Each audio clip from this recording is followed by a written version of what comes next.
السلام علیکم ناظرین، مزید اپڈیٹ جاننے کے لیے چینل کو سبسکرائب کر لیں۔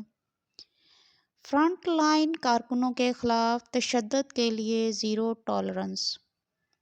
ڈیٹا اکٹھا کرنے کے دوران ایک واقعے کے بعد معزز C H I Sawera Sharif, C H S district coordinator امسال صاحب، ویکسینیٹر عدیل اور پولیس نے فوری ایکشن لیا اور اس معاملے کو حل کیا، جس سے صحت کی ٹیموں کے تحفظ اور احترام کو تقویت ملی۔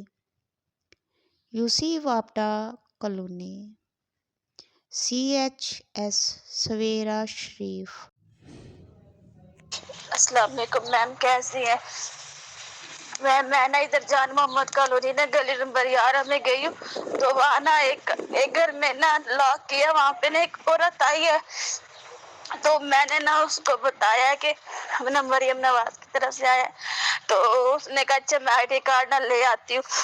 وہ چلی گئی، میں باہر کھڑی تھی، تو پھر نا ایک اور آدمی آ گیا، پتہ نہیں اس کا بیٹا تھا، پتہ نہیں کون تھا، اس نے اتنی بدتمیزی کی ہے، گالیاں نکالی ہے، زور سے نا پہلے دروازہ بند کر دیا، گالیاں نکال کے میں آگے چلی گئی ہوں، پھر سے ڈنڈا اٹھا کے آگے اور میں اتنا مارنے لگ گیا، پھر میں وہاں سے بھاگی ہوں، میں مارکیٹ کی طرف آئی ہوں، وہاں پہ آدمی کھڑے تھے، میں نے ویکسینیٹر کو بھی کال کیا لیکن ویکسینیٹر بھی ابھی نہیں پہنچا۔